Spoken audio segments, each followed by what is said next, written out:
Welcome back, folks. It's time for an evening stream, and tonight we are looking at some optimization issues. Now, we have made a couple of changes that hopefully are going to make a huge difference. I'm going to show you them in a minute. But what we need to do is actually build some stuff in our map to save us some time when we're setting things up here. So we're going to go to our first map.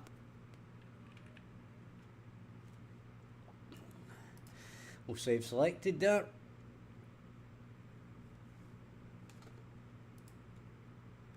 And now we are in our map. We shall zoom out a bit. We're going to go to our buildings, okay? And hi Kofi, how are you tonight? So what we're going to do here is we're looking at basically some optimization for our objects coming out the conveyor belt, okay? So with that in mind, we can save that, and with our, wait till I think about it here, we can actually place, well, let's not do that, let's just go with that for now, okay? And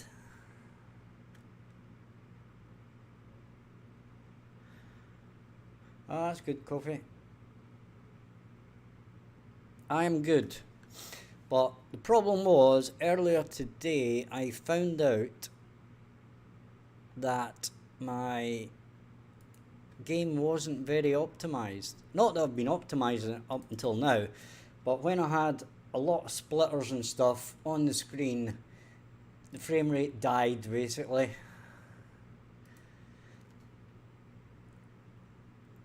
So I'm going to show you in a minute or two, excuse me, the changes I have made. I've also done this to show off the ins and outs of the building so that you can see it easier.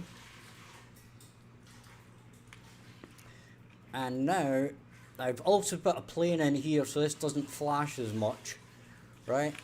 You'll notice here it doesn't flash, which is all great. Now we should be able to do something like that, and then spin these around, okay? And then if we bang our probes down,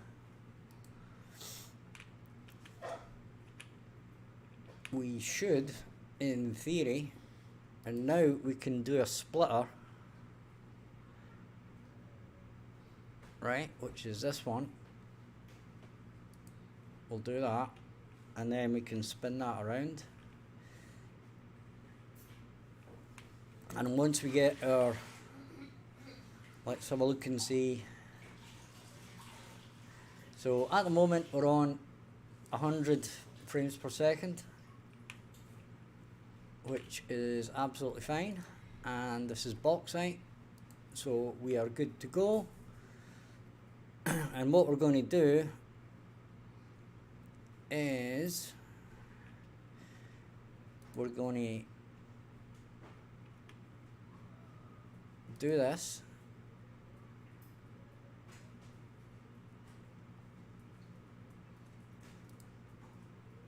then we're going to do this and this, and then we're going to go like that, and then that can join there, and then we're going to spin round, and we're going to put this one into here, and like so.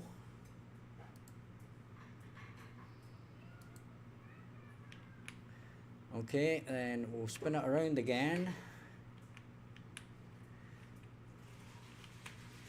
Now we've still got 100 frames per second, remember, that's an important number we need to watch here. And now we shall join up our miner.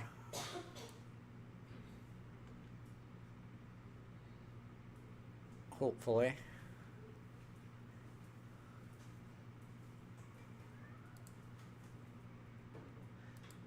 To here. And we have still got a nice amount of frames per second. It's still hitting 100. It's still over 100.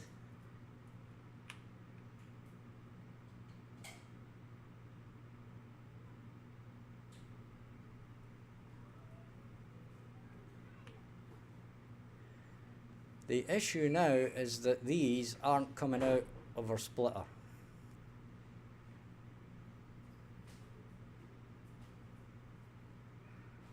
That's a bit of a problem.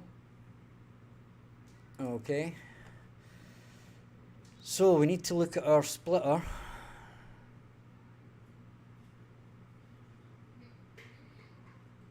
Which is here.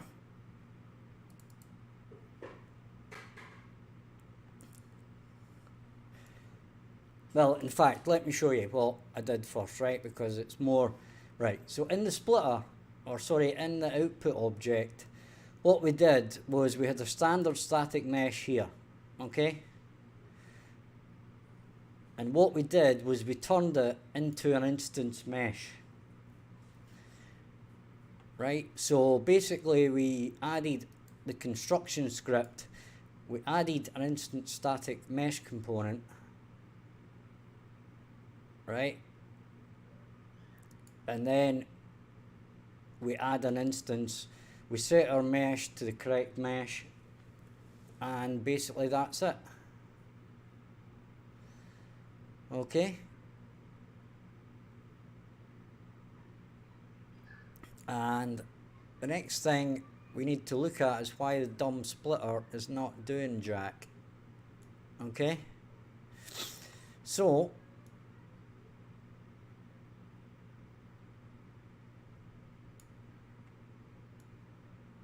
that's not it, and that's not it.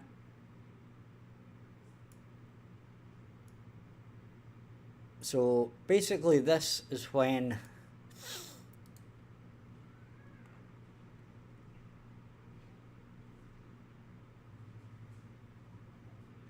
it happens, okay?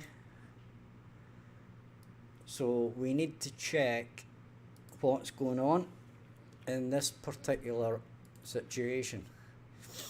Okay, so the first thing we do is we fire down some probes. We're only going to join our dumb splitter up to the right place. And this is the splitter. So we'll basically put it there. We shall resume that. We shall spin it round, and then what we shall do is click on conveyors. We're going to build a conveyor out of here.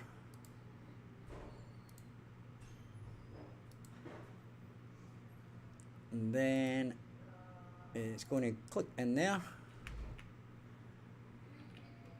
Okay. And that's bauxite, so that's fine. And now we need to join up our miner.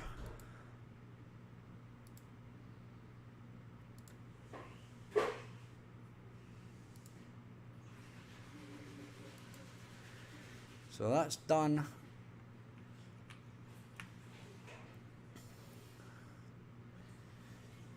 And I think I know what the problem is. I don't think this is going to fire anything. Yeah. So basically those are not colliding with anything. Begin overlap. So in actual fact, our instance needs to have collision. Right, so we'll set it to overlap all.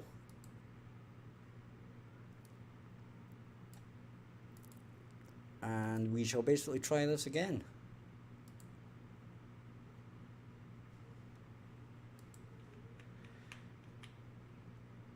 We shall add our splitter.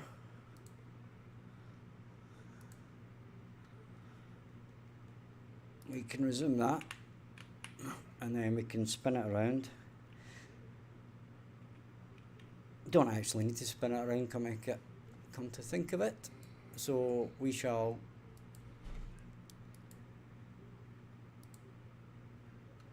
coming from here, we shall go to there.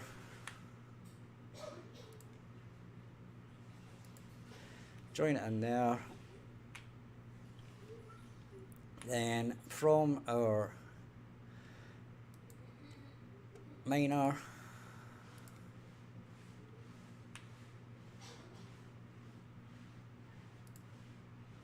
join it to there. And here we go. Let's see if this works. Excuse me. Ah.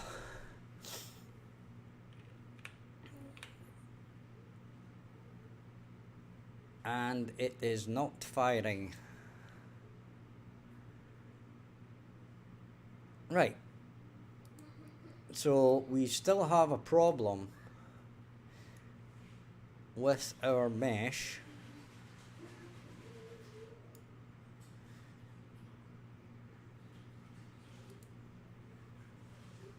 So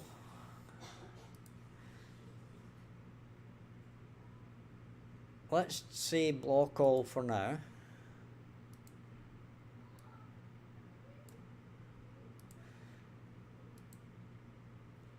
And see how that does for us. Right. And we shall go through the process again. Sorry guys if this is a bit crappy boring, but there we go. And we shall spin this around, and that should do us. Then we'll do the same thing again.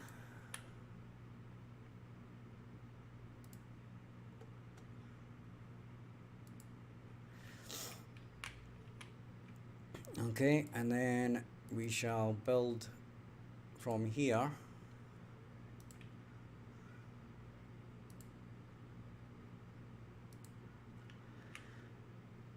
And now let's see if that does it.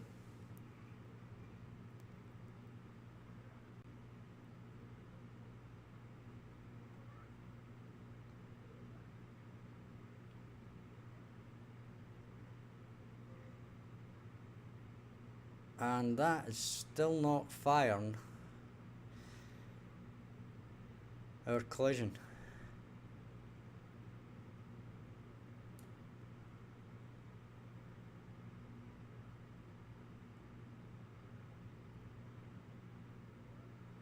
Okay.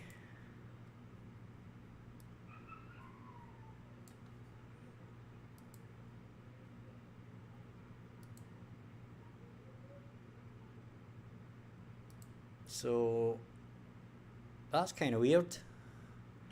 What I'm going to do is I'm going to delete that.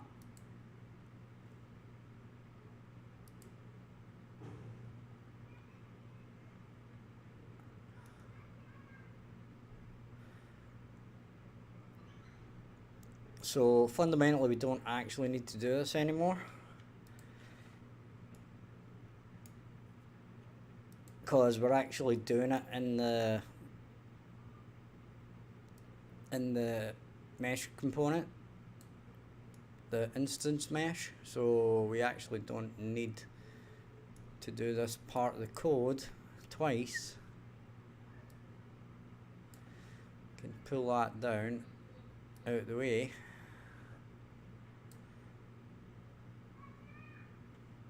We can save that, but we know that our mesh isn't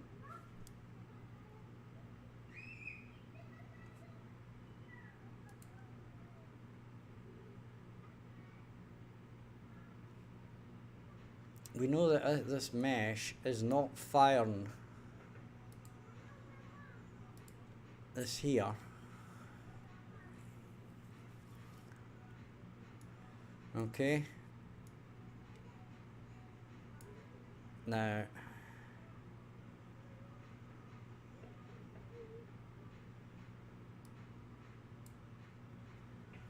is this a break? Nope.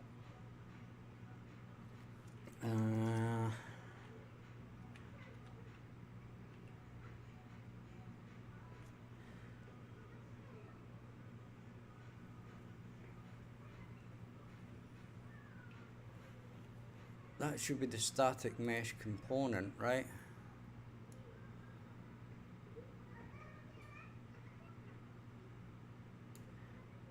And is this actually hitting anything?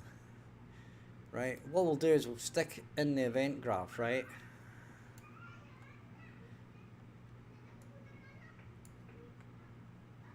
And this is the part that moves it. So this is fine. This part is completely fine.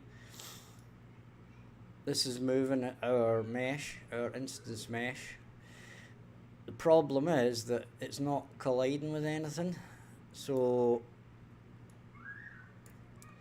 we're going to have to put an event tick. Event tick.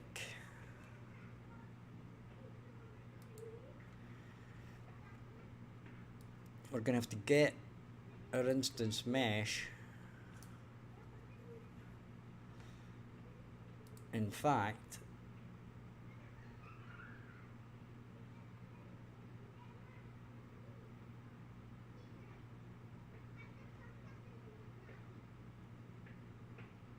what we'll do is we'll add an overlap, and then we'll just get it to print what's overlapping it. How's that sound, guys? That sound like a good idea?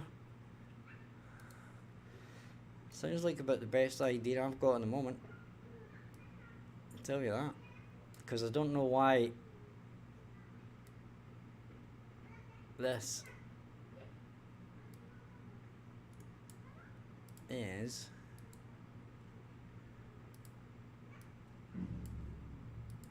so we can continue that, do our probes, it's fine. Can do our splitter,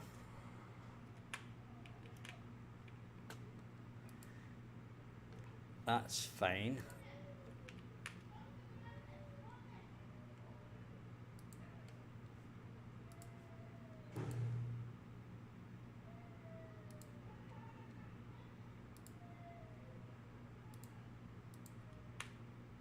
Then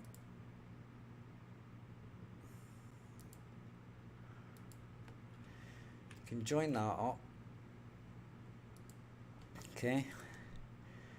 Now I'm expecting some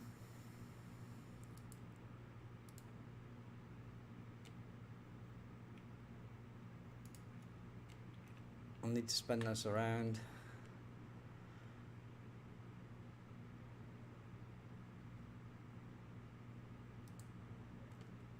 I'll do this again.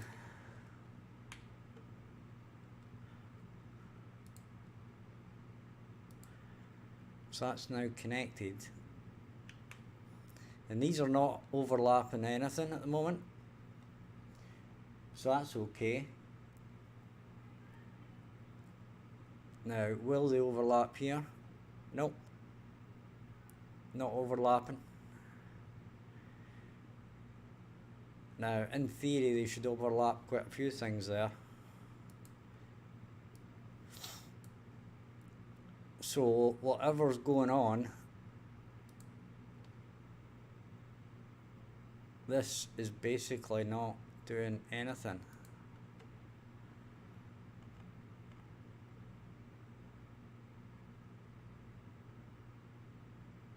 Right?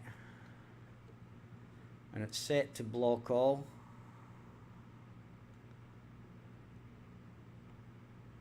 So, I don't know, guys.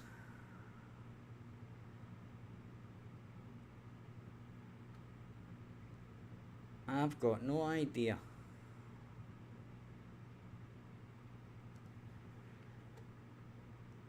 We're gonna have to do a quick Google on this. Instance mesh. No. Collision.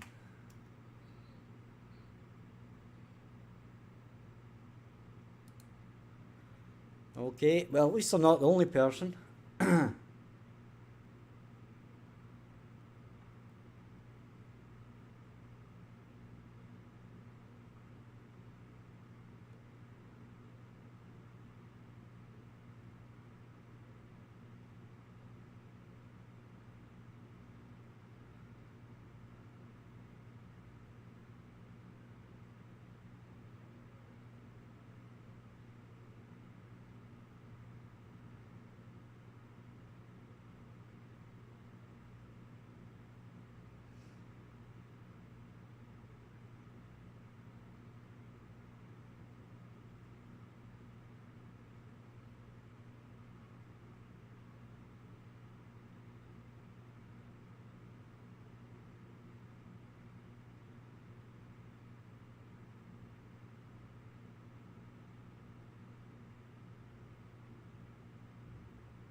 Okay, well, it seems to be a lot of people having problems with this. So at least I'm not the only one for a change. What they did say was to,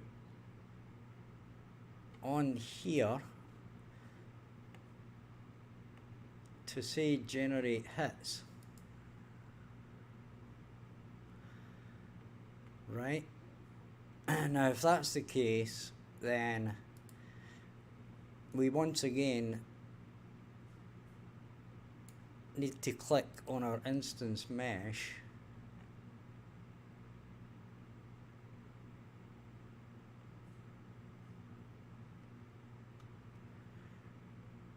and then on component hit,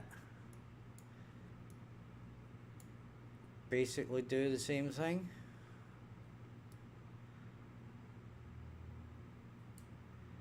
Right, so other actor in here and test again and see how that goes.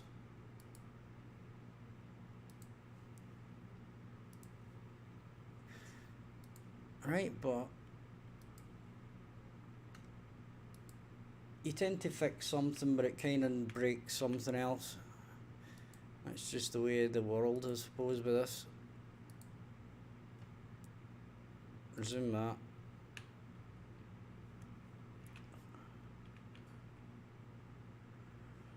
And then we'll create our conveyor belt.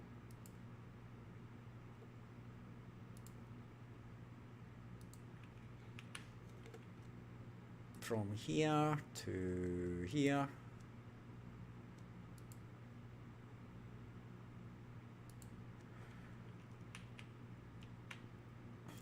And now we go from here to here. And is it going to generate a hit this time?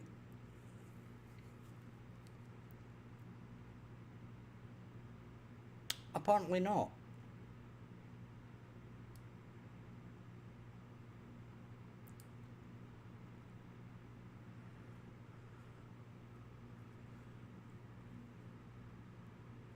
Well, that's a bit awkward.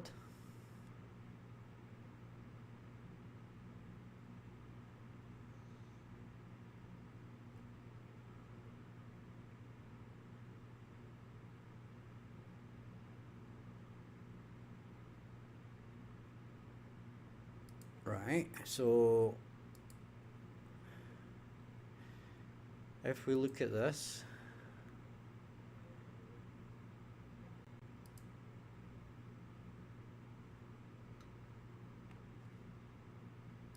let's have a look.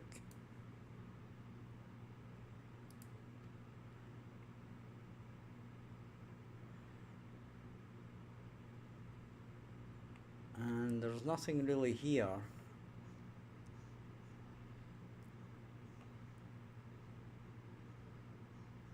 Okay. There's nothing here that helps me out at all.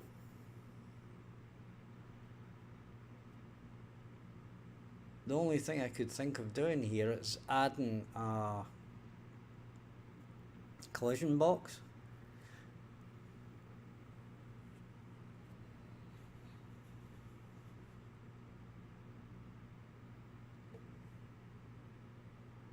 But it doesn't seem to be. It seems to be a known problem.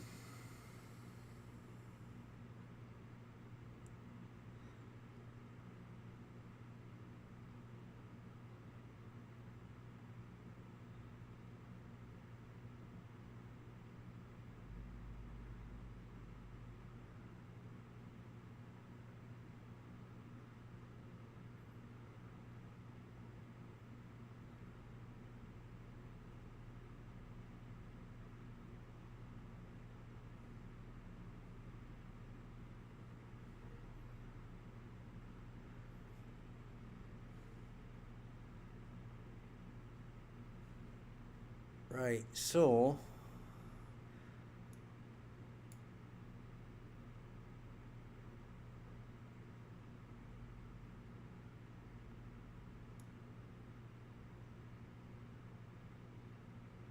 it would appear to me that we've got a problem.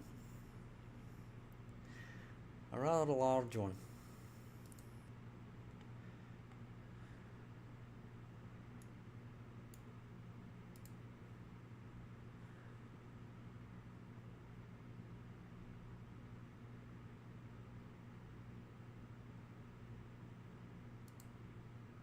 Let's do that. I think this is going to go a bit wild here.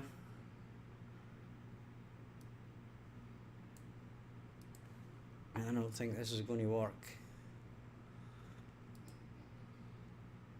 But we'll try it.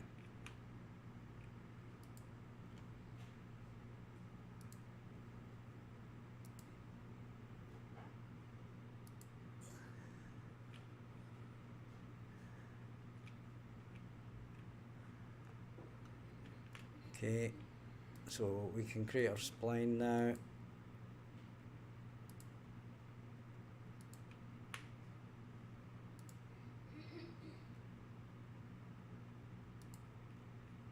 Okay, then we can create our spline here.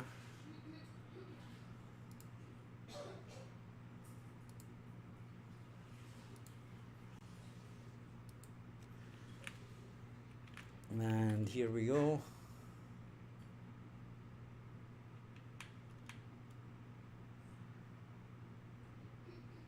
And nothing.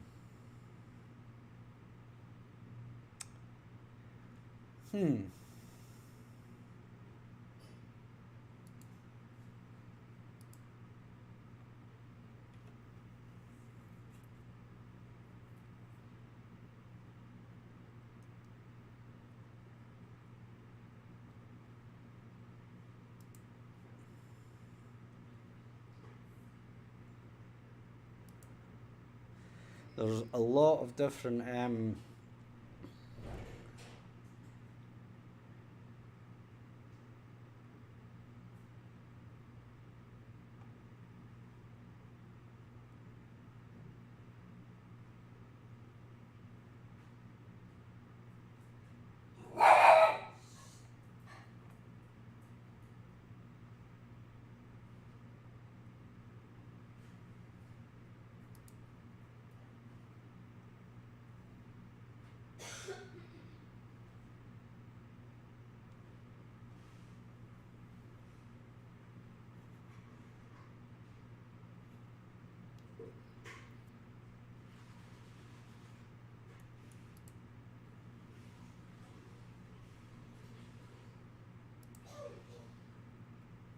a lot of people are having problems with. Sorry about this, I'm trying to see if I can find an answer.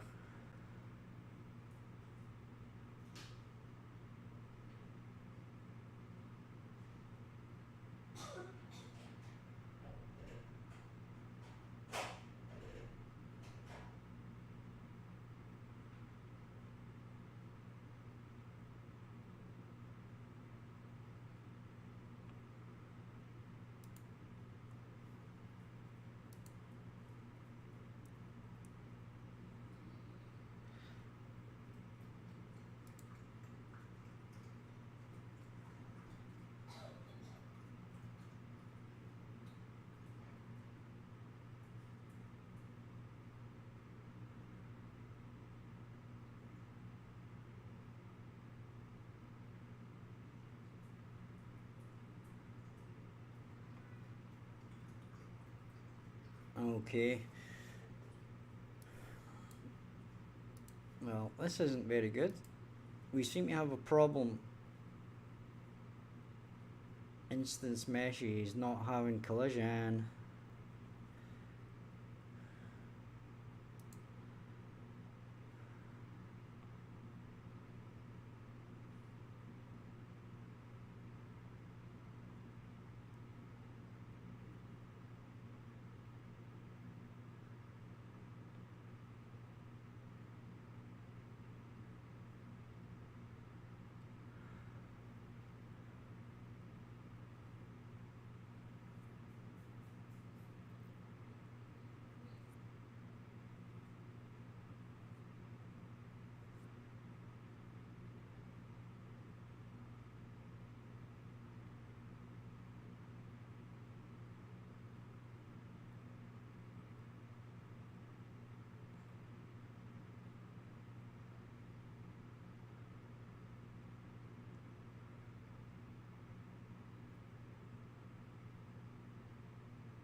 Right, I'll tell you what I'll do.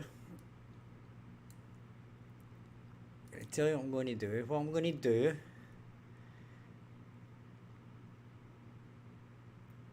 is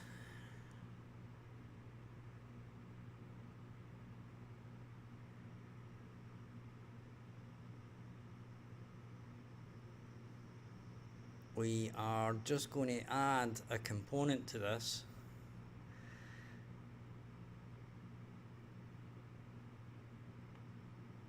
We'll just add a box collision.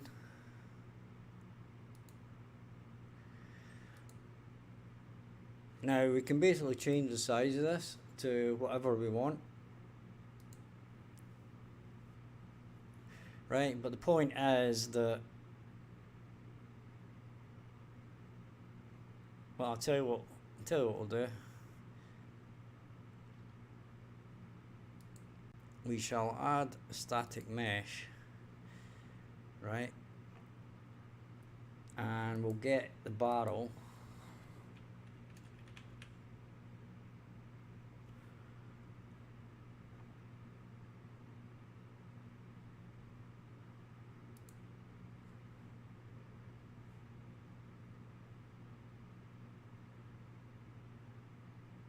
Come on. Right, so that's the wrong barrel. we'll get an actual barrel. Okay, so that barrel was from, oh god, where was it from? It was from industrial area, right? And it was just basically a barrel, if I can find it. Can we find the barrel? Apparently we can't find the barrel. Right, so apparently it's not in there.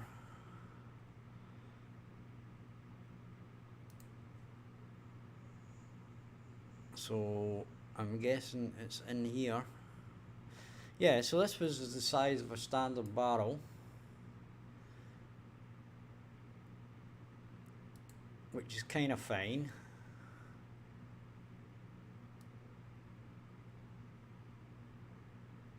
So we can just move it like that, right? And then delete the mesh again. And as long as it collides with it, we're not really bothered, right? So basically, our dumb splitter should now work with that, in theory.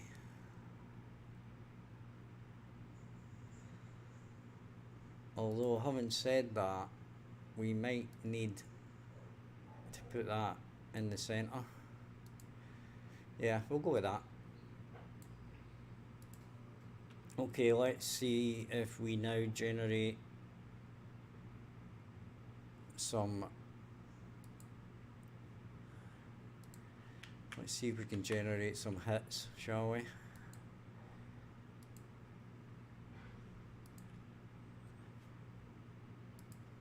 This is one of those awkward problems, isn't it? One of these awkward problems that are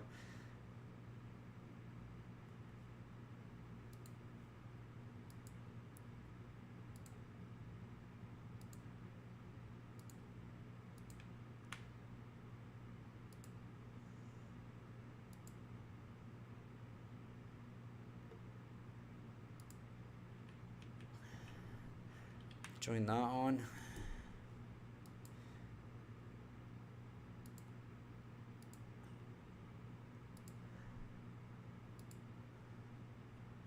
Join that on.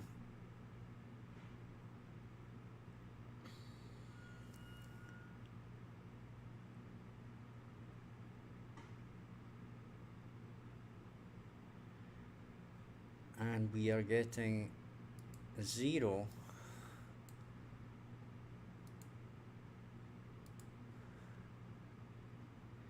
Zero collision on this. Let's try overlap all. Save that. Try that. This is getting a tad annoying. We're used to making a bit more progress than this and a bit quicker than this.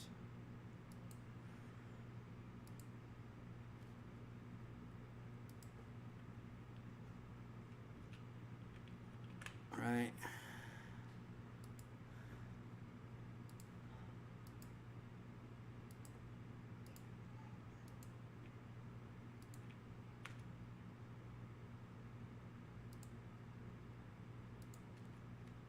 Okay. We can now go from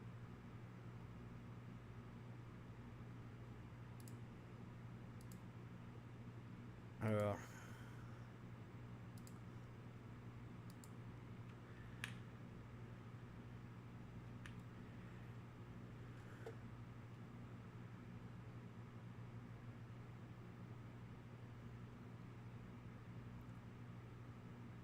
now, is this going to work? Apparently not.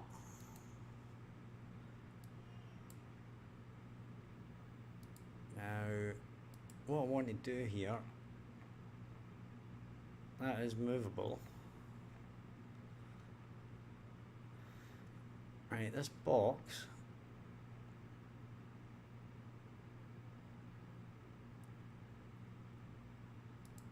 is apparently just going to not hit anything. Right? For whatever reason.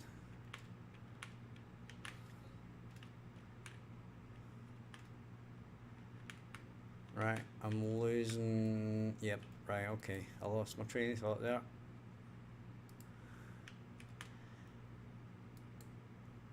Okay. And you're going to do that. And you're going to do that.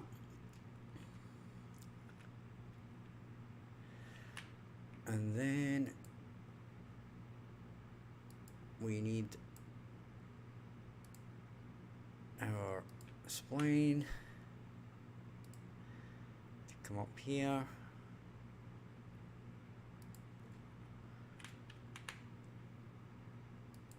And we need our spline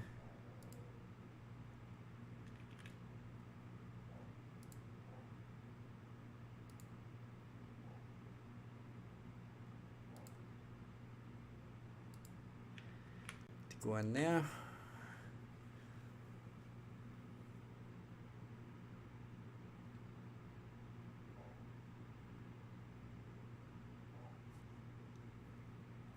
Now, this is absolutely bizarre.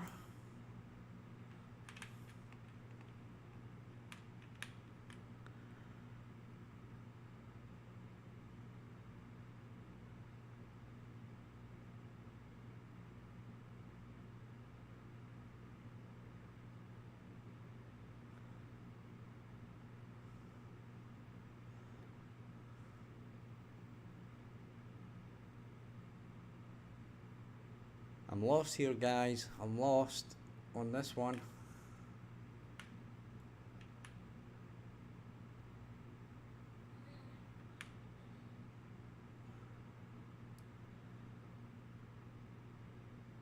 This should be being fired.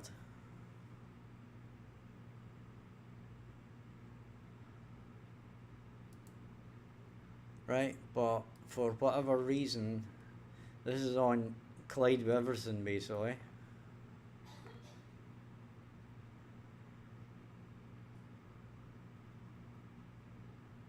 Right, so let's make that 100 and 100 and 100. Right, and we'll go into the event graph and we'll take these two out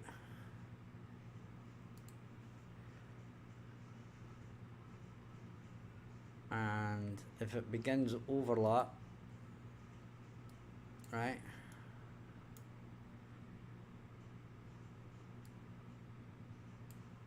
now this should immediately start beginning to overlap with everything round about it, right?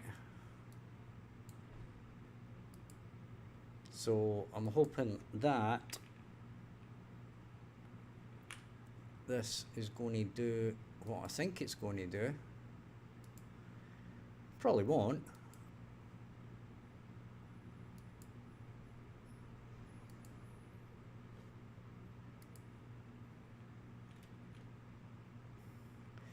I mean, it's kind of proved that it doesn't really want to do what we want it to do, but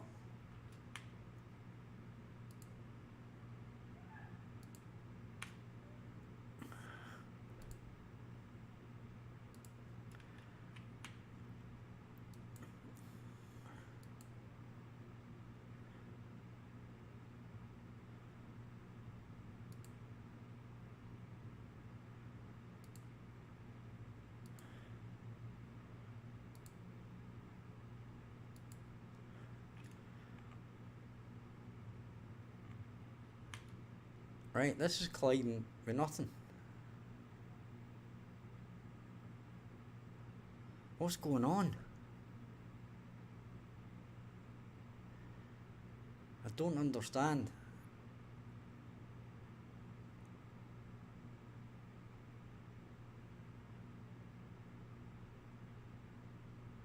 I do not understand.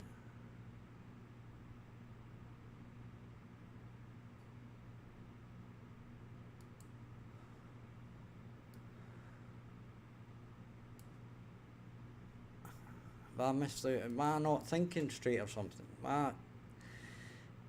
Oh god, plugged into the wrong one. Yeah, that about sums up the way it's going for me tonight, to be honest.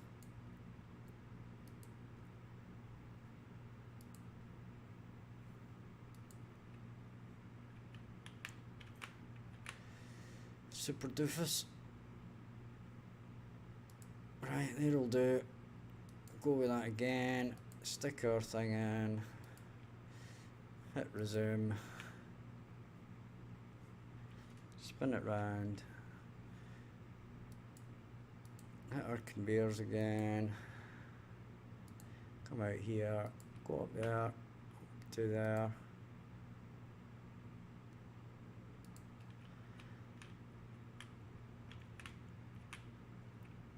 And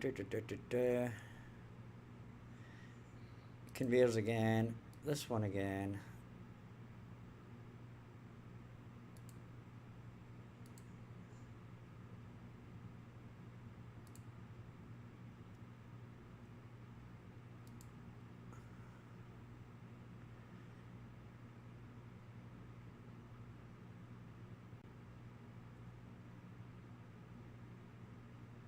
And it's still not colliding with anything.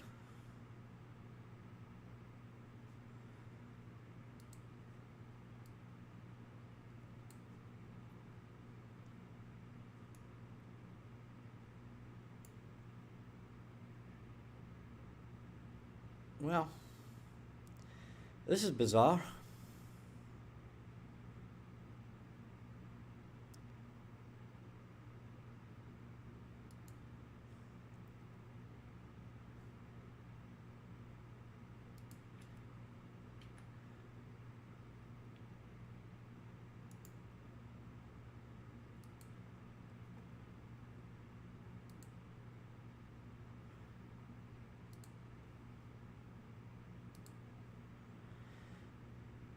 Default scene route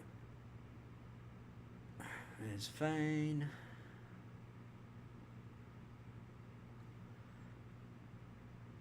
Our box.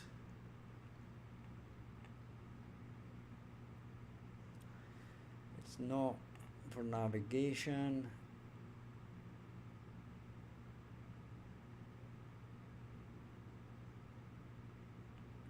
Collision is set to block all. Yep, that's the way it should be set up, guys. Okay, well, I'm going to go and grab a cigarette and have a think about this because I'm absolutely stumped. And I shall be back just shortly.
Okay guys, we're back and still having problems here.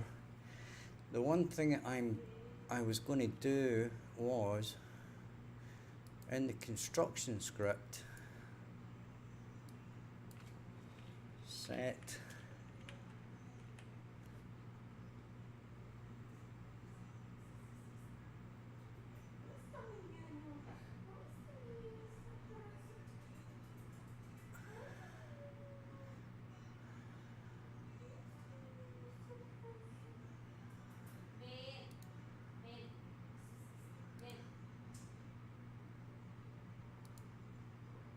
let's try that.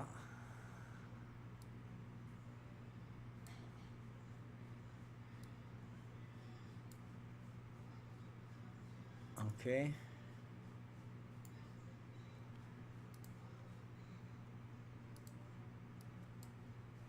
And here we go again.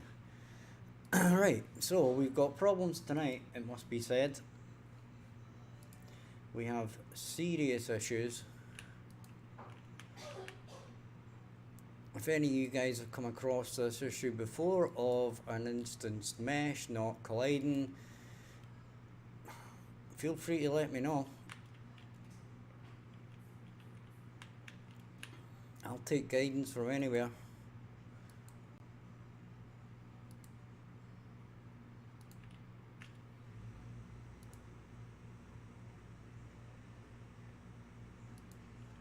Right.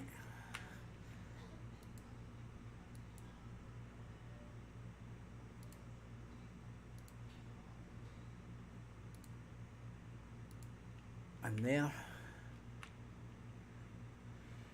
And let's see if that makes any difference.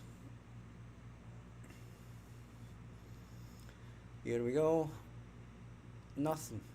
Absolutely nothing. Okay. Whatever.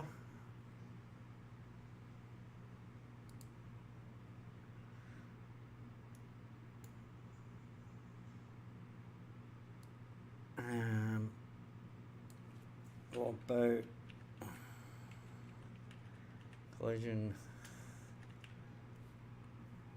collision profile?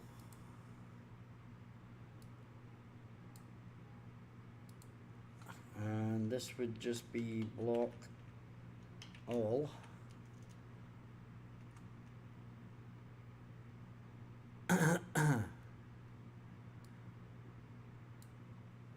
Right. Try that. Doesn't like it.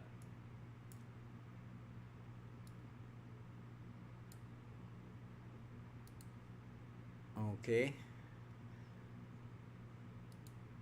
So I've now set this to block all.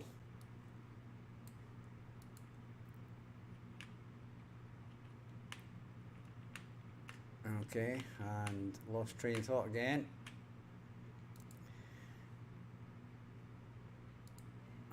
Draw that. Create our thing. Create our splitter.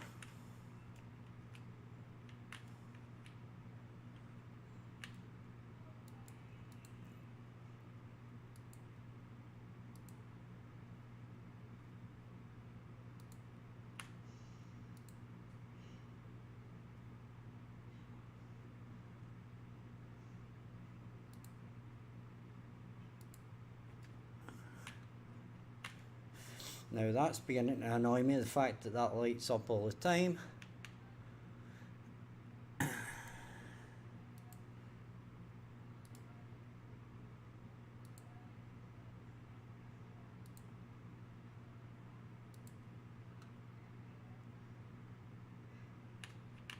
Okay, so let's see what happens here.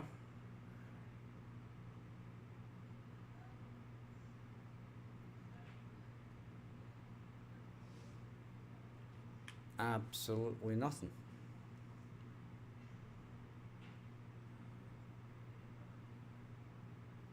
Right. Now, the only way around this now is to delete that then we can delete that, okay? And then what we can actually do is add a component, static mesh,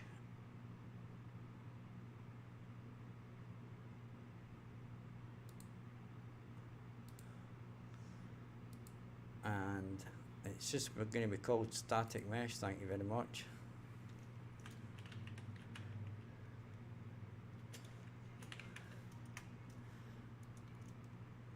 I can't even spell that right tonight. Oh dear me. Right, so we'll redo that, right? And then what we're going to do is we're going to plug these back into here, right? So we're going back to basically the original code.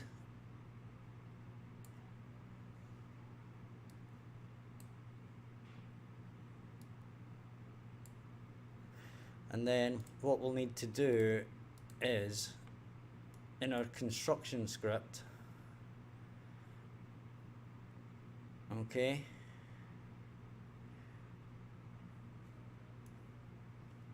we'll leave our instance mesh thing, but what we'll do is we'll get that and then we'll set the mesh on this.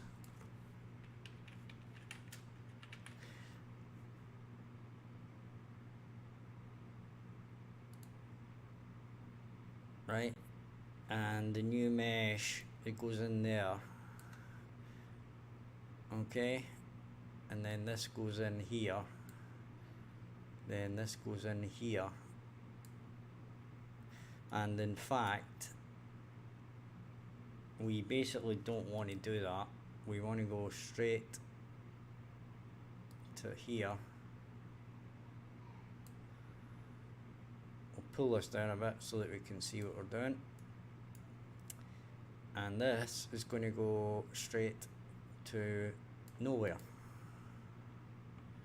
okay?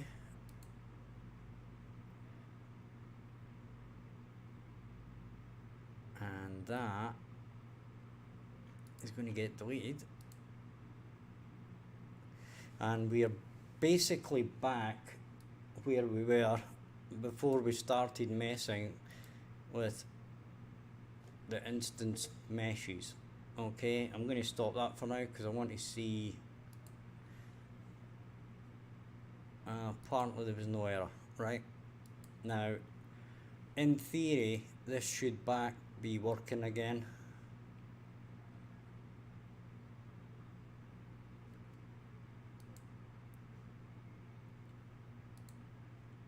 Okay, so fingers crossed.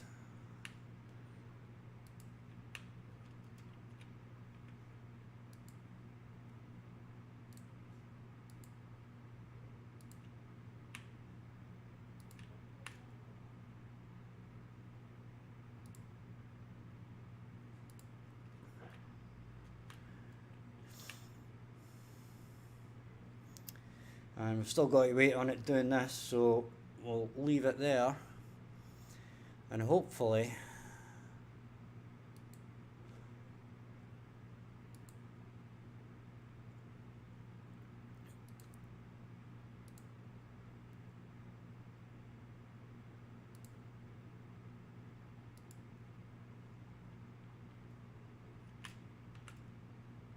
right.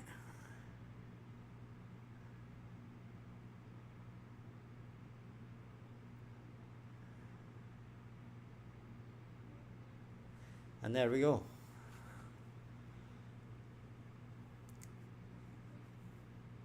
And that is a problem. Okay, that is a problem.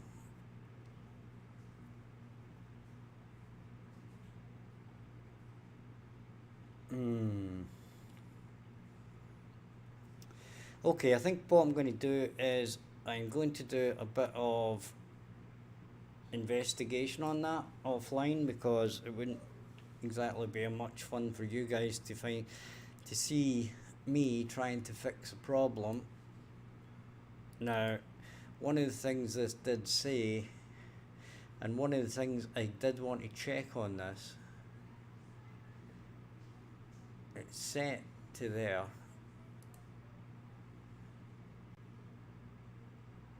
Now it does say use simple as complex, right?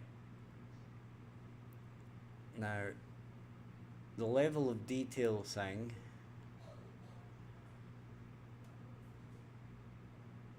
LODs, apparently it doesn't have LODs.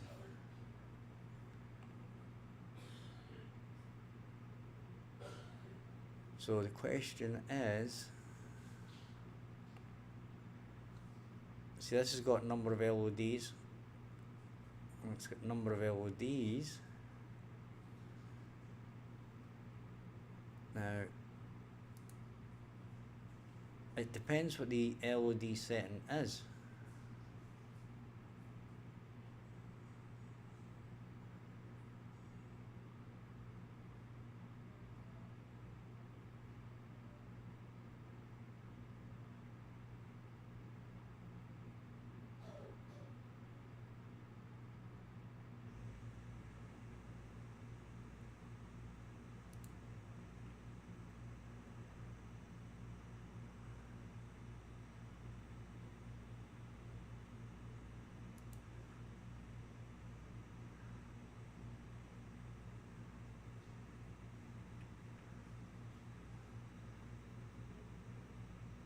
Okay. Hi Turfer, how you doing, mate?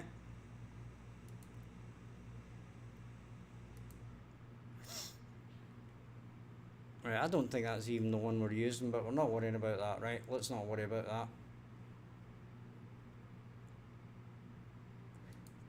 Right, I really want to fix this issue, but I'm not going to dwell on it in a stream because there's no real point.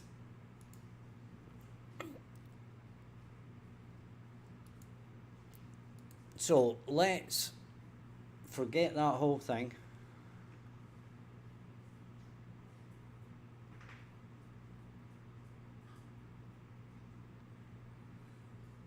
I don't understand what you're saying, Turfer. Show how I import materials from Blender to Unreal with texture. Do you want me to show you? Is that what you mean?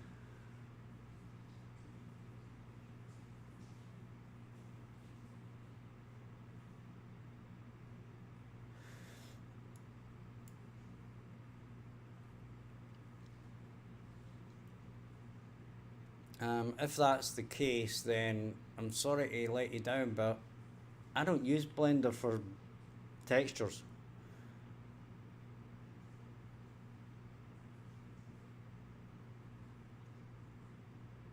Which kind of reminds me of something, actually.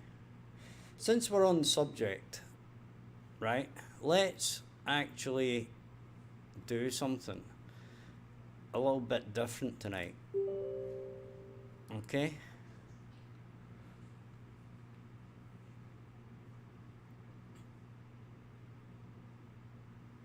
Now, I probably know this is going to screw up, but we'll try it anyway.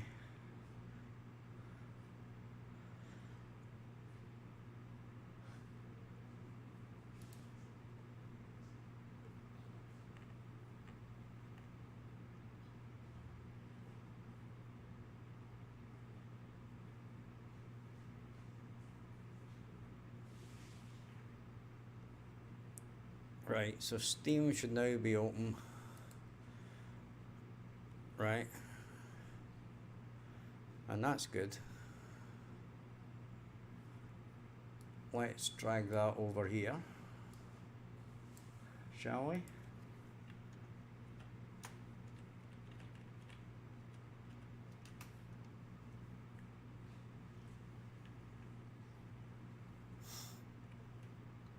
Okay, close that rubbish. Go to library and Substance Painter.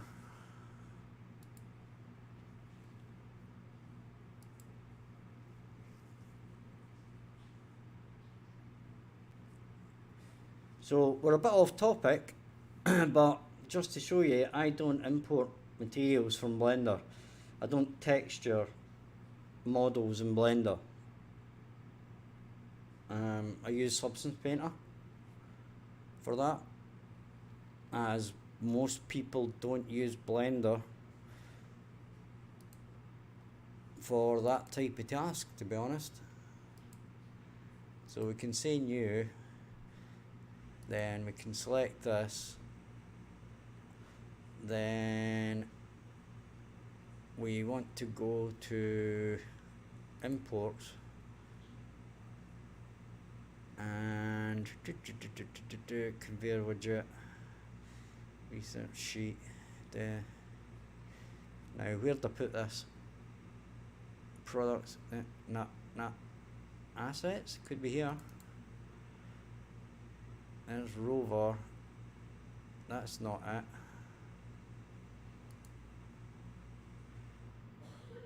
Conveyor, that's not it.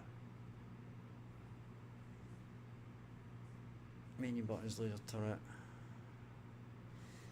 widget, feature. I'm looking for, here we go. Okay, that. Right, so here we have our splitter with 0 textures on it, right? And if I'm doing like smart materials, I would just click on smart materials and then maybe stick on machinery. But first of all, we need to do a little trick here. We need to bake our mesh maps, and we switch off ID and then bake all. And this is basically what you do with the first set of things when you do this. And then what we can do is we can drag on our machinery and we get that. Okay.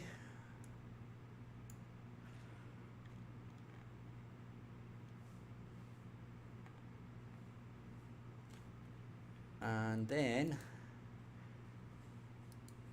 we can muck about with the settings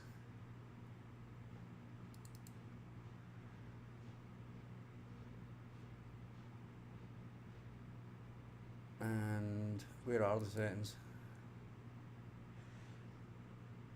Okay, the settings should be showing up, but it's been a while since I used this, so I've no idea. But yeah, anyway, once you've done that, all I need to do is go to here and export the textures. Right? So all I need to do is export them to like a folder that I'm going to use for all my textures in Unreal Engine, and then I just go into Unreal Engine and drag them in, and that's it, done. Okay? So, but this is why you use the likes of Substance Painter, because basically you can just do things like this. You can just, like if I was I can just delete this layer, right, and delete that layer, and then if I wanted something, let's say, I don't know, what do we want? A rocky crystal-y thing. Oh, you can just drag it on, and there you go. A rocky crystal-y thing.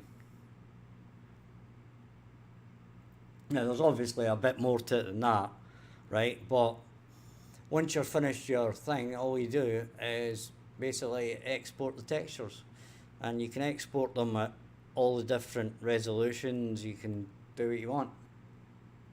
And that's it. And that's how you do it in Substance Painter. Right? So let's make this look like something a bit more like, let's say we click on all, right? Thanks for the subscribing.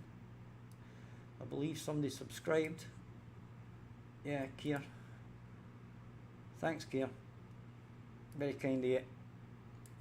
Anyway, back to this. If we actually click on all here, we can just type in like marble, and it will give us like a marble thing, right? And we can just drag that on, and there you go, you've got a marble thing. Pretty cool, huh? Makes texturing a lot easier, I'll tell you that. Now you've got to obviously make changes, right? You can't just leave it like that. Well, you could if you wanted, but people would know that you've used Substance Painter, the base, like Smart Material, and left it at that. So yeah.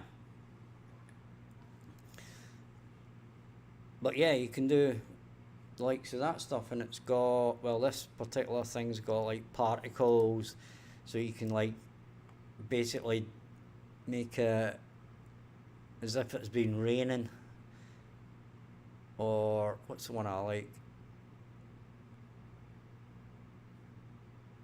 Yeah, you can do like a veins thing. Right, so what you've got to do here is actually create a layer. We're creating a layer, right? And then you can draw on it and stuff. And then you can use these particles to do stuff, but to be quite honest, I can't remember how to do it. Normally I have to remember a bit about Substance Painter again when I basically try to start doing Substance Painter-y things. But yeah, can we add an effect?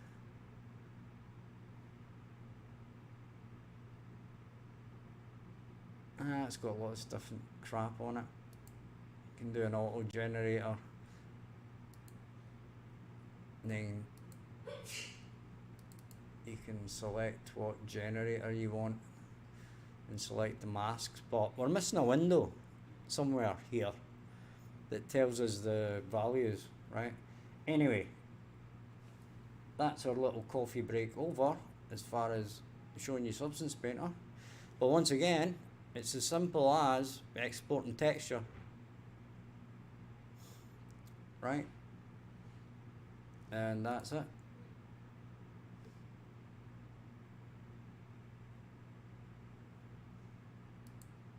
And we'll discard that.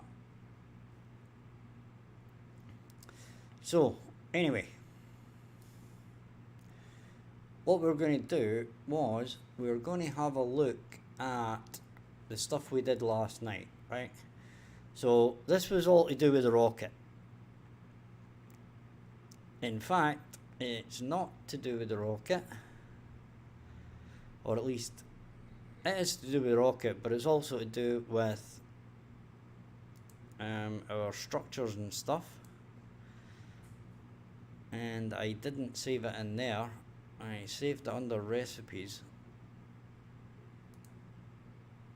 right? And now we have this thing here, which is our struct that saves the values for each item and its restocking levels on the supply ship,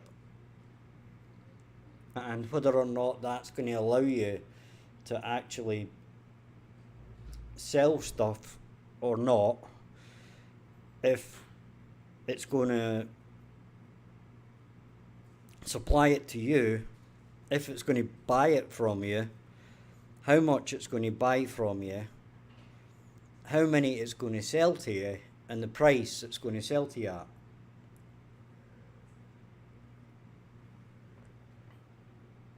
And then when it leaves, it's going to recalculate everything based on the current values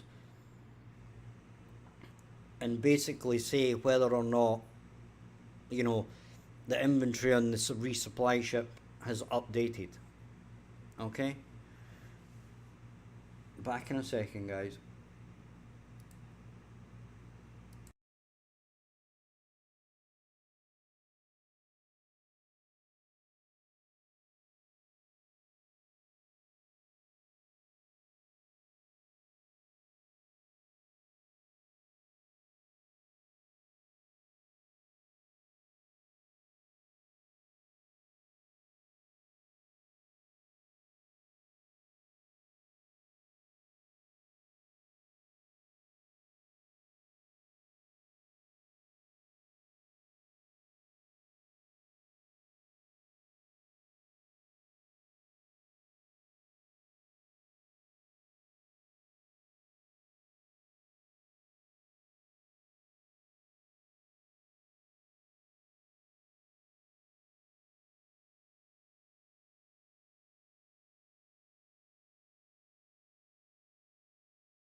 Sorry for the interruption there, I desperately need a cold glass of orange.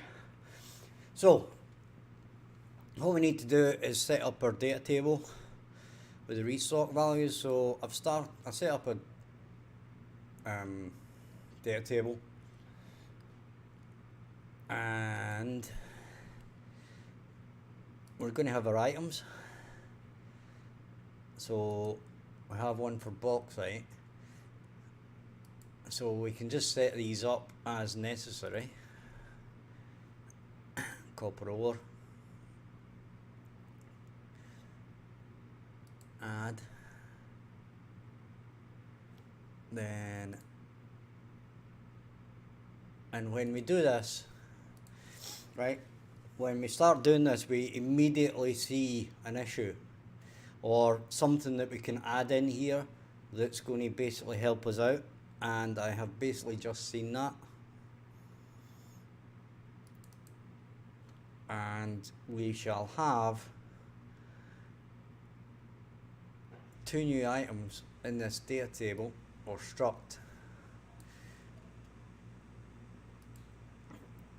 and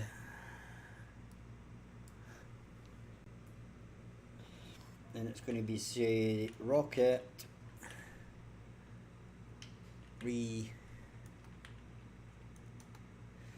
rocket buys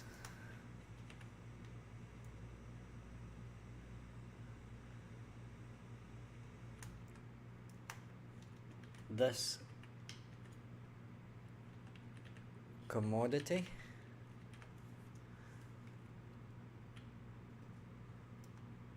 and similarly another one, and this is going to give us an easy instant way of telling if the rocket needs to actually display this or not on the trade screen. So this is going to be rocket, it's going to be rocket sells this commodity.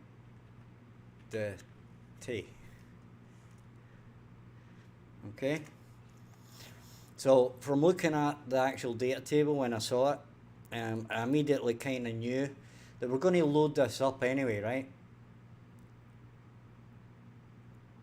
So we can basically say,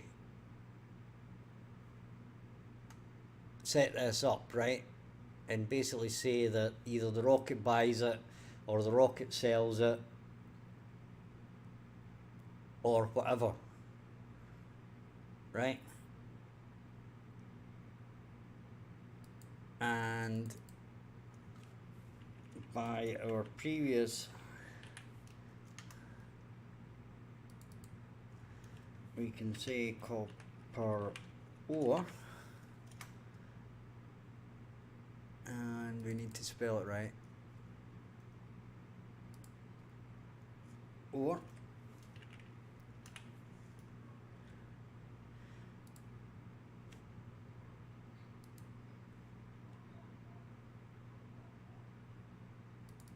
and this is when things get weird. You need to sort of rename it, and then you need to do it again.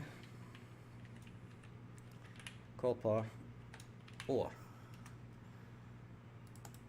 and then this is iron ore.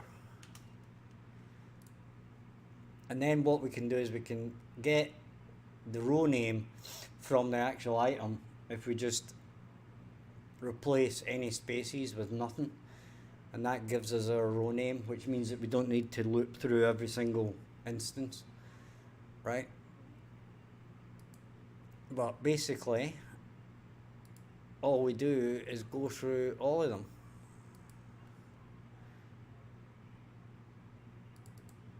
And then that's going to be iron sheet. And what we can do in this instance is test it out quickly, right? Because we can say rocket sells false, rocket buys true, right? So what we can do is we can say buy the commodity. So we're going to buy just copper ore and just bauxite, okay? And I'll show you what the relationship's going to be here.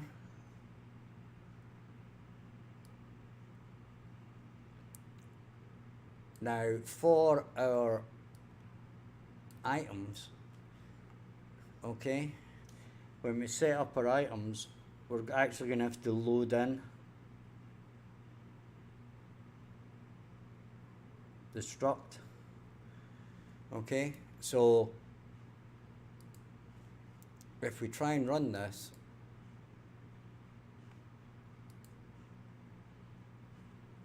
right, and we hit number 5, you'll see that all of these are still there. Bauxite, iron ore, and that's the 2 that you're allowed to buy, okay? So when we actually do this, we should go back to our trading screen, which is in the game under trading, and it's going to be probably under trading main, where we build the graphs. Right now, basically what we're going to do here is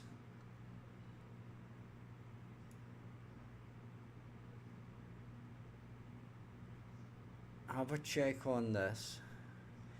We may need to do another input on this to the trading mode, right? But fundamentally,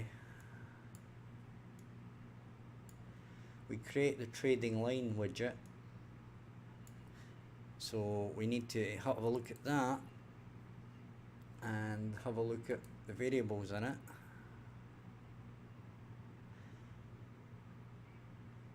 And I'm hoping, but unfortunately not,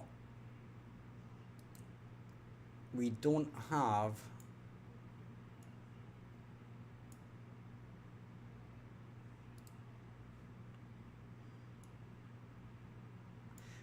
the E item, but we don't have the actual struct. Okay, and in trading main we have struct supply.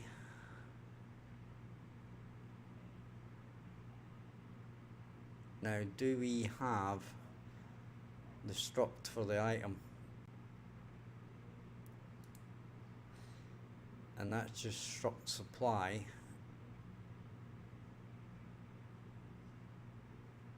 And struct supply is not good enough. That's struct supply, that is struct supply. Okay, well, we're going to need to do a bit more than that.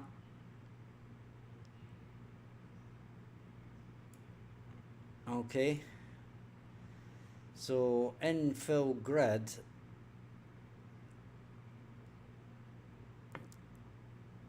we are going to have to get data table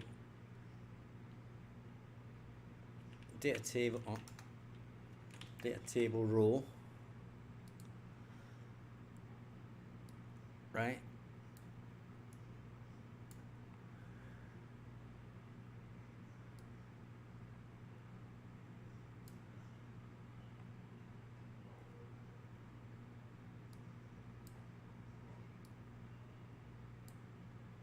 And in data table row, well, what we're going to have to do here is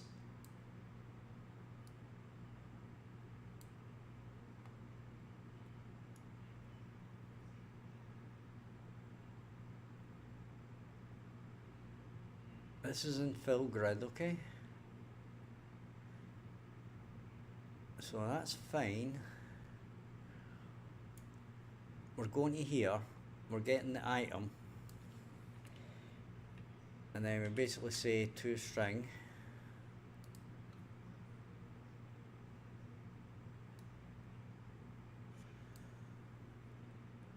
We say toString,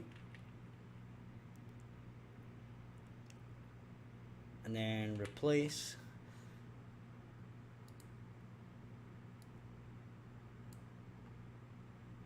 and then we basically put a space in there, and then we plug that in there. Okay, so this is all going to have to go out to the right a bit, which is fine. It's fine. There's not a premium on space here, so we can move stuff around and give ourselves lots of space. Okay, and these can go down here a bit.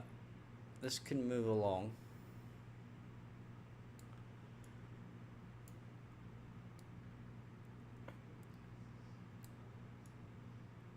Okay.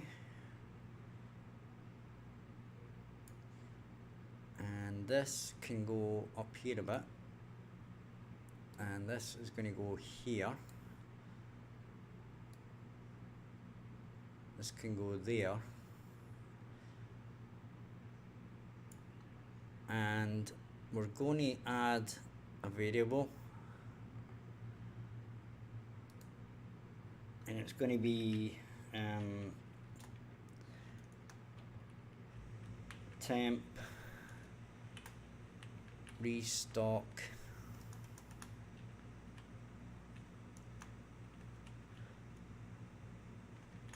values, and it's going to be of the type restock.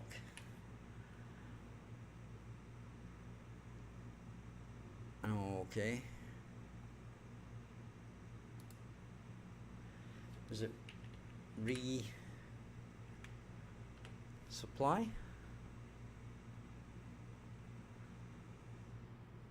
Apparently not. Well, I know what it is. Struct item restock values. Okay, it's going to be a single one. Don't know what's going on there, except I do. This is DT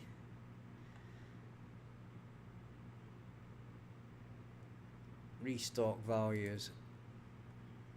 Refresh that. That goes away. We're back in the game. And we basically set this now. Set.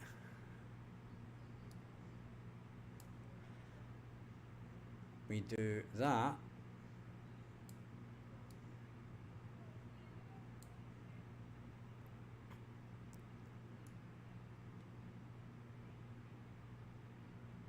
Right, so that's fine. And what we're going to do now is we're going to do a function.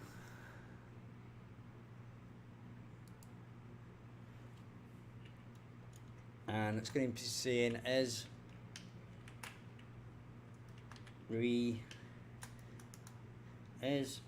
trading with ship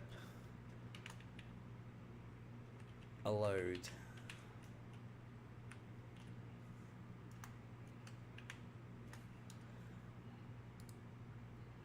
Okay.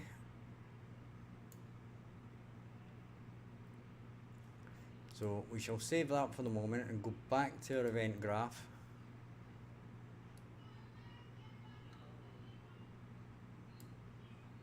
So we can do that. We can break that. We can save that. Then we can go to our function,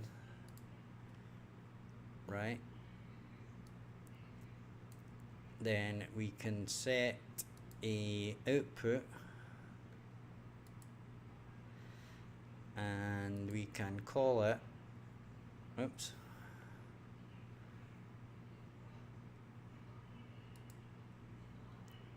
we delete this one, and this one is going to be called is allowed, and it's going to be a bool,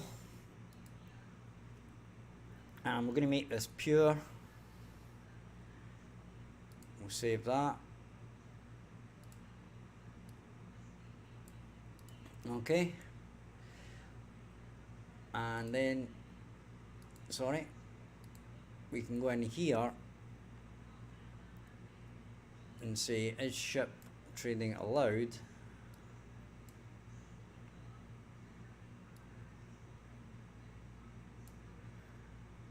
and we can basically branch it.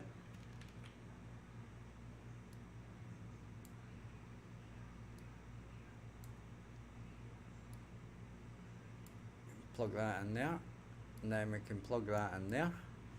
We can drag that up.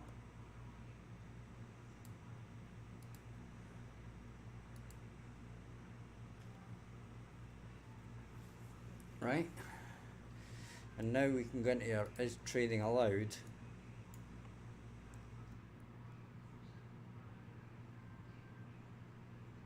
we're going to need our e-trading mode probably,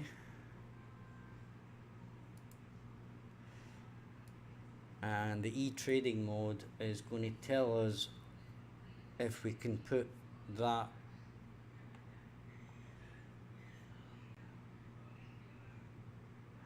we're going to need, okay, we'll just try it in the first instance to block both, right?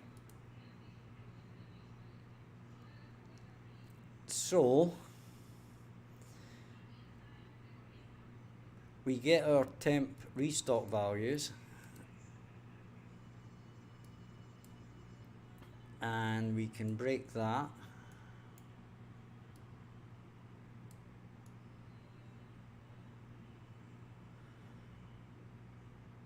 Okay, and in theory, okay, to start with, I'll just show you what's going to happen. Right, I'm expecting this to actually show nothing. Yep. Right, because nothing's allowed at this point. Okay.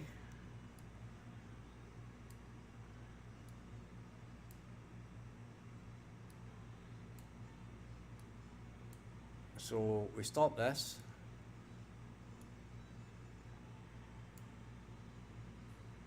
And we can basically say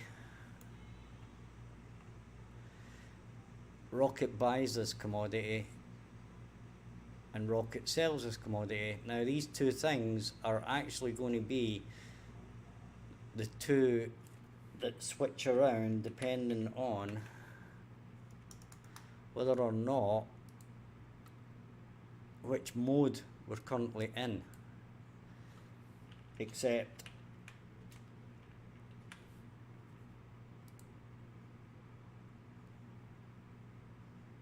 right, now we can click on this, we can hide the connected pins for now,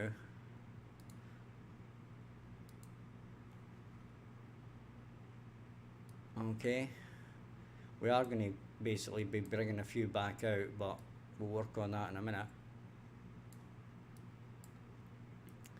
So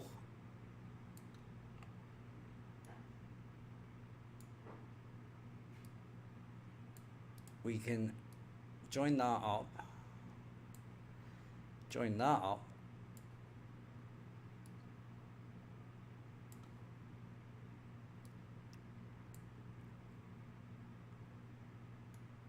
okay, and we need to basically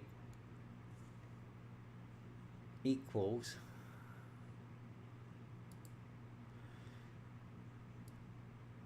so if we're buying, then this is actually going to be the other way around.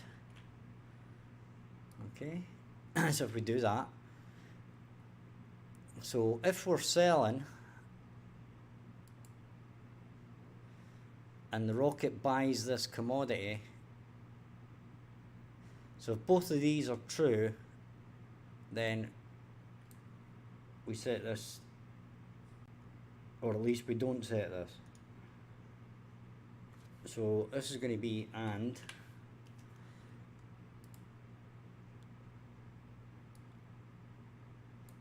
we're going to duplicate this, and this one is going to go in here.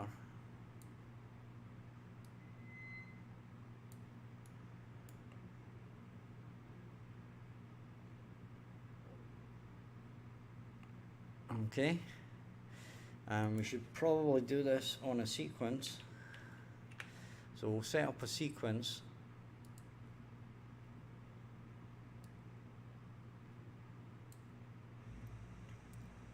So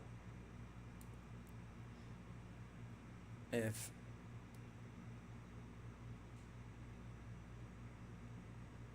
these are all true, if these are true, we do something. We can tidy this up later.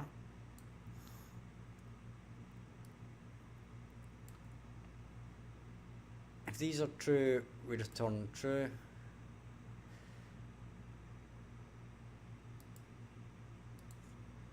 If it's false, we return false. Okay. And with this one, similarly,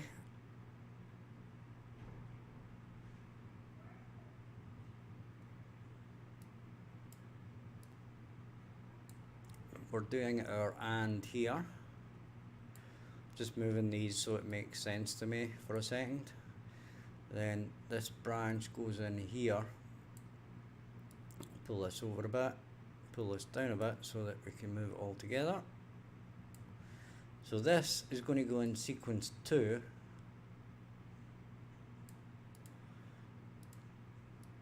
As I said, we'll tidy this up. Don't worry, it's not going to end up looking like this.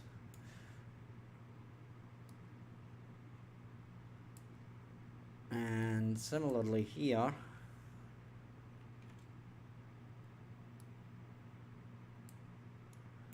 we basically do the same thing. If that's true, if that's true. Okay. So now I'm hoping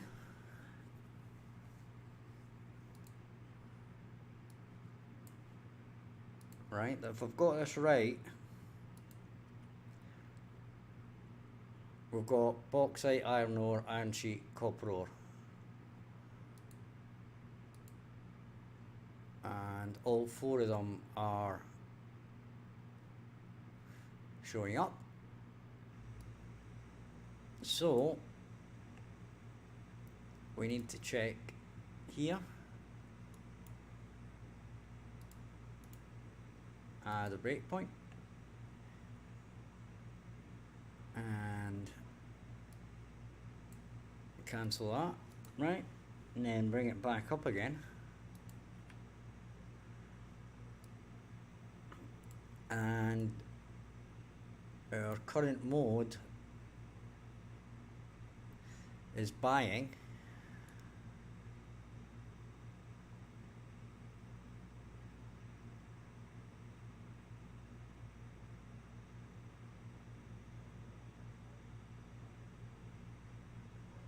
Right? So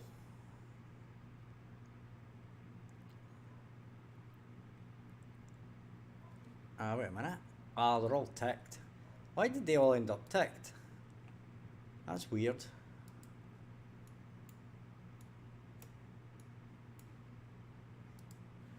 Well, that explains it.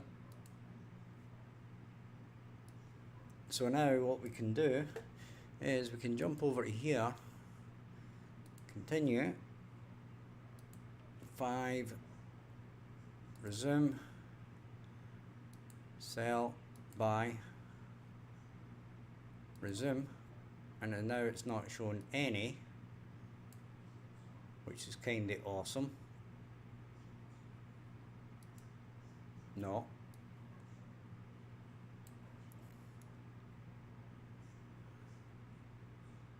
Right, so basically what's happening there is we're going into buy-in first, right? And we need to check our DT restock values, and it should actually have brought us back true for bauxite and copper ore. Okay, so if we go back to our trading main, we know for a fact that the first item in this list is going to be copper ore.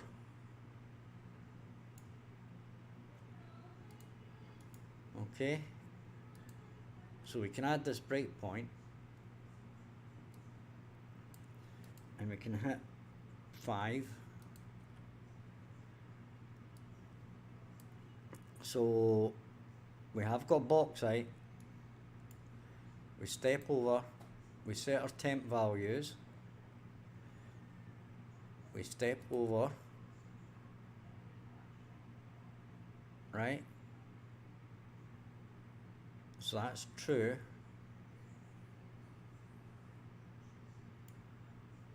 And then we check if it's allowed. So we're doing it with bauxite, right? Now,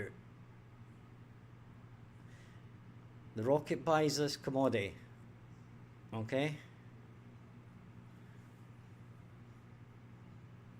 So we resume, and we're in buying.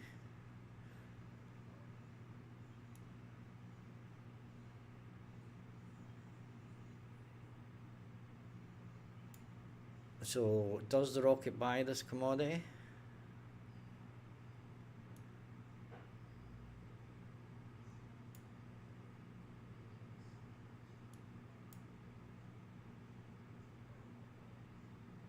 Yeah.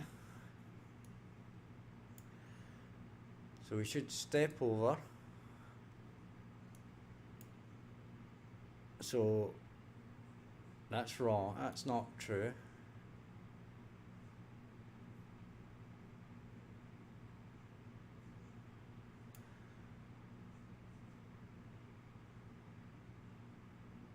Okay, so it's because it's return, it's the return node.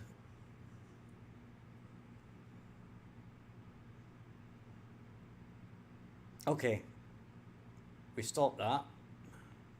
We don't do a sequence. We actually, what we do is a switch.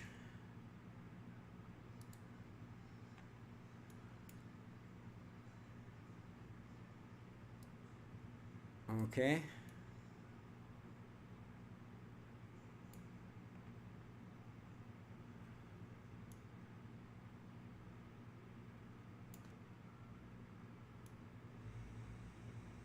And we switch these around basically.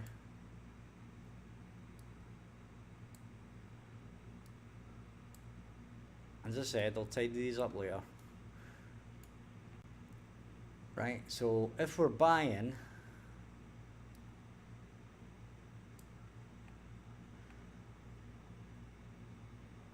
then the rocket sells, that's that. Okay, but we don't use,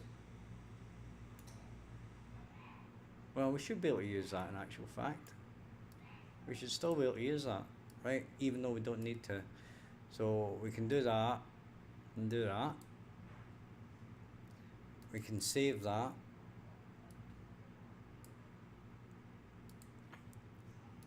Then we can hit our 5.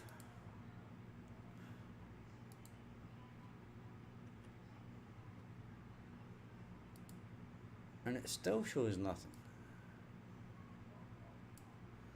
Okay, so let's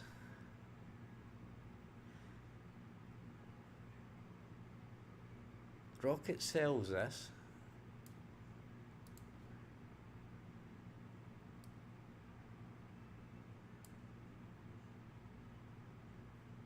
Right, we can delete that. We don't need that, and we don't need that. We don't need that, and we need this to go into here.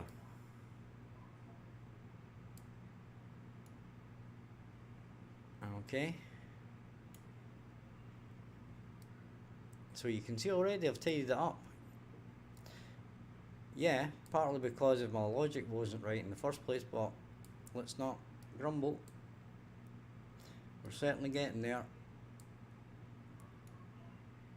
Well, maybe we're not. So let's have a look at this again.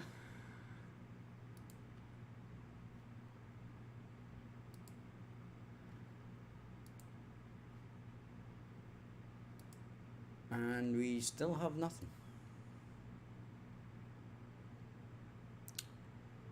Well, that's interesting.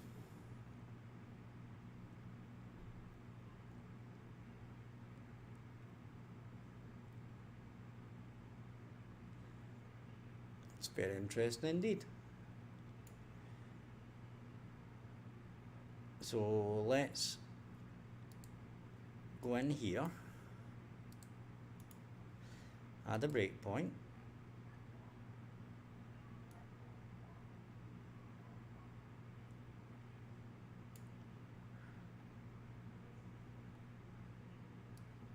We shall cancel this. Then we shall bring it back up. Right, so let's get into where we want to be. So we can resume that. We're on switch and our trading mode is buying. So if the ship sells, then it should come up false. So everything should be false, right? So we can resume this. So if we step over, this is going to be false, and it's going to go into here. Step over, and there's your false, okay?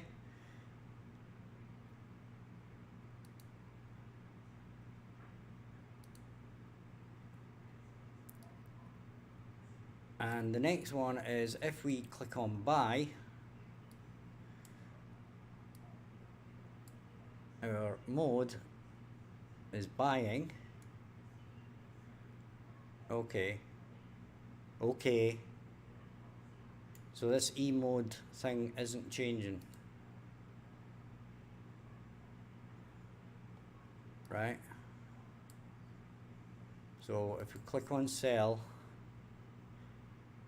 yeah, we are on selling. So step over, and it's true.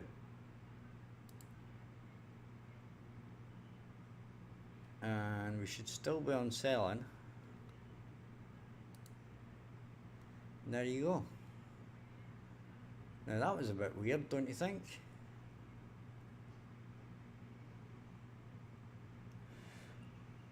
But we're getting there.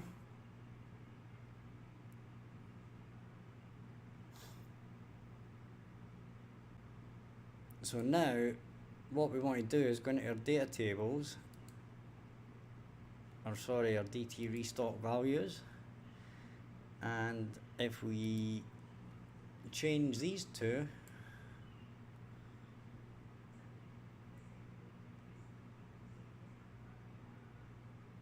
to true,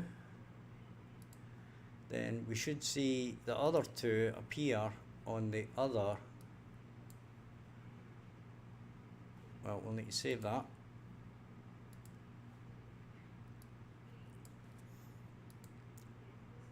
So resume, and if we buy and resume, we've got iron ore, iron sheet, right? Now if we click on sell, we've got bauxite, copper ore. Okay, so that's working fine. So we can now set our ship up with the restock values in the restock data table of whether the rocket is going to buy or sell those commodities, right?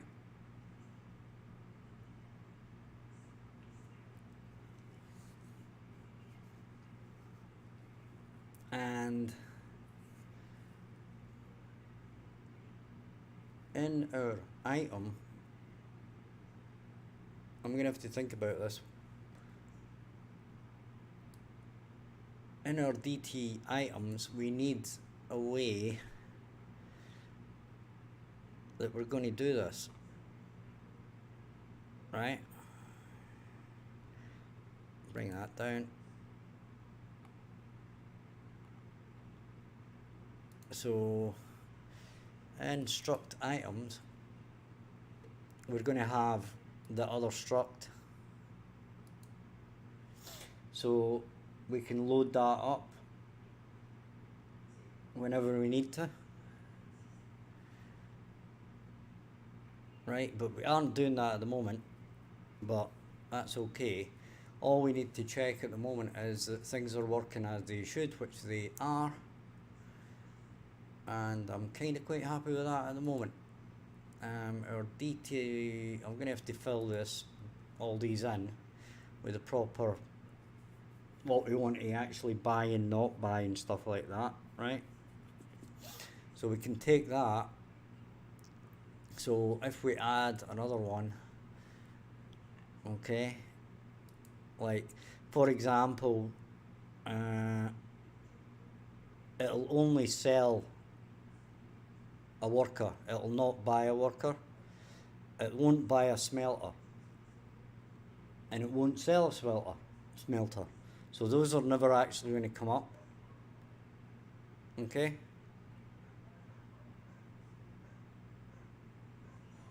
And these are never going to be taken in. In fact, I don't even need to put anything in there for these, because they're just never going to be considered for the economy. Well, the worker might, but the smelter certainly won't.